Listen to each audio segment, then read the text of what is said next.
In traditional fighting games, you beat your opponent by depleting their life bar to attacking them.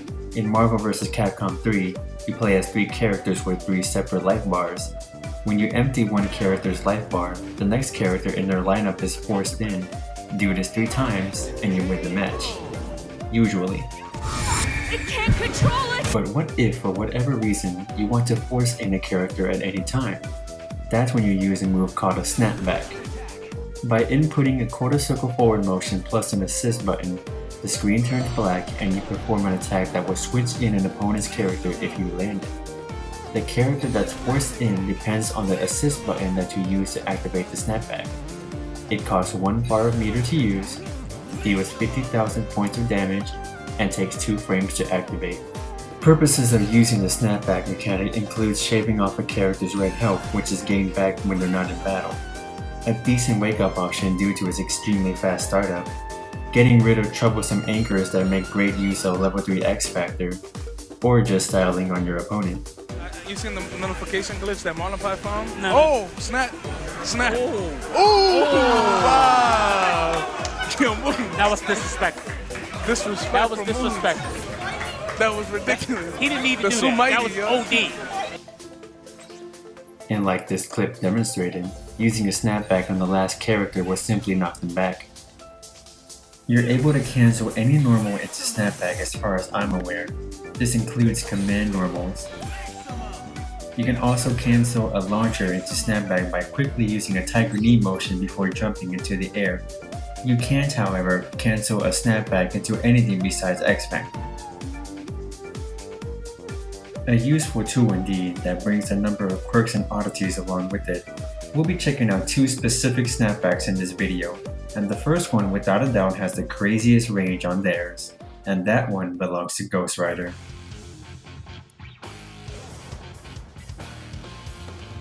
Ghost Rider's greatest aspect is arguably the massive range on his normals and specials.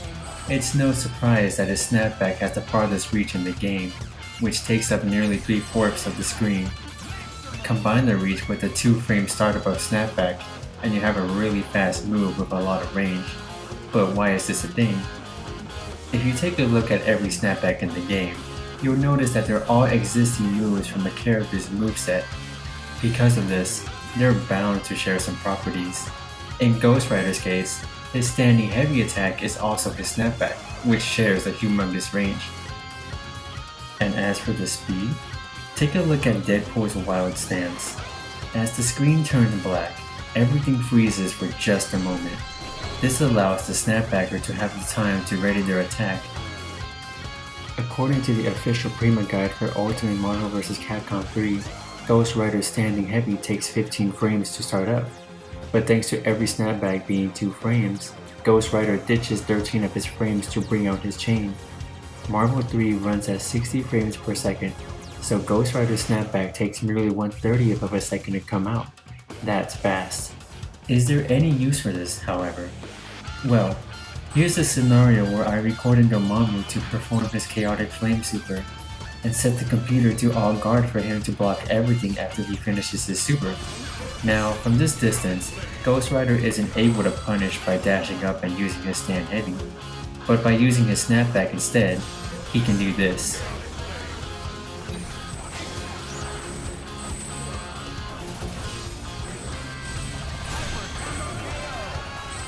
Of course, this is an extremely specific scenario with a lot of variables, but the tech is there for anyone that is willing to level up their Ghost Rider at any chance possible. It's nice to know that even a struggling character like Ghost Rider can do some cool things. Ghost Rider is also trash. Ghost Rider is so limited. Everybody liked Ghost Rider in the beginning, but man, he is whack. Speaking of struggling characters, let's move on to the next character and their quirky snapback.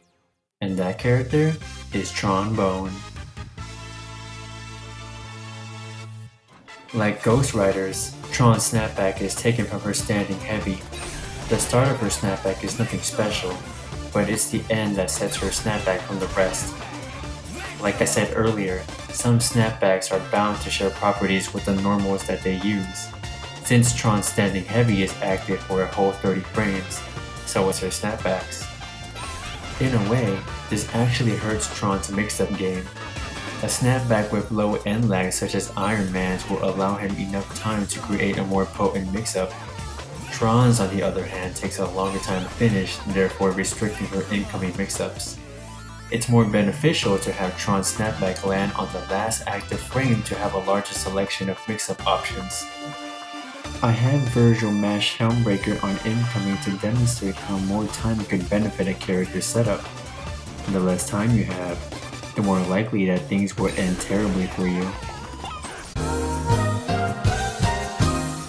Unfortunately, as someone who doesn't play Tron all that much, I wasn't able to find a non-specific way to use her snapback efficiently.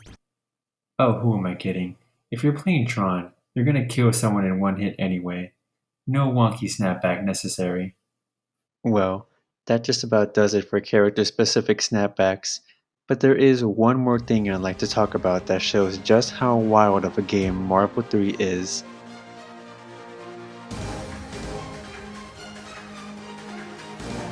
On May 8, 2013, a Japanese player that goes by the name Crab discovered a glitch in which a snapback is performed on a dead character's body, bringing in two characters that can be controlled at the same time. Upon further testing, it was figured out that certain attacks that kill a character do chip damage leaves their bodies with some odd properties that allow them to still be hittable, and by extension, snapped out. By forcing an assist 2 at the right time, both the second and third character on a team will come in near simultaneously. As long as the second character doesn't stay idling on the ground for too long, they will not leave off screen. Theoretically, you could use this glitch to wipe out your opponent's two last characters, but the drawbacks run much deeper than that. If the second character were to leave off screen, the game registers them as a dead character, meaning you no longer have access to their assists, DHC, or other team mechanics. If the third character were to die, the match would be over.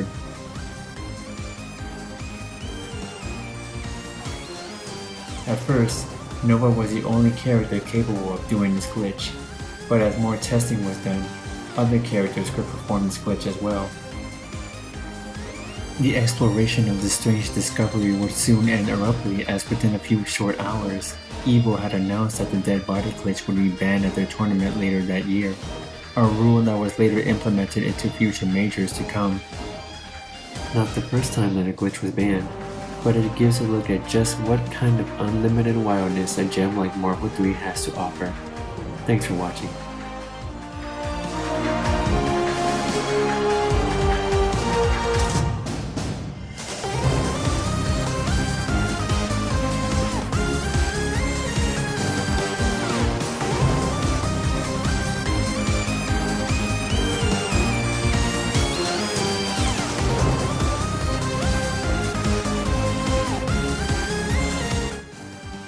Hey everyone, I'd like to take a few moments of your time to talk about my Patreon page.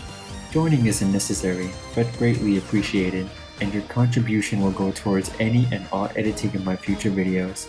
I'd love to keep uploading videos of my favorite game and hopefully stick to a more consistent schedule. Thanks again. In the beginning of the match again, so I want to see what's his option here now. Wow, again, whoa! No snap ball. I don't know what just happened.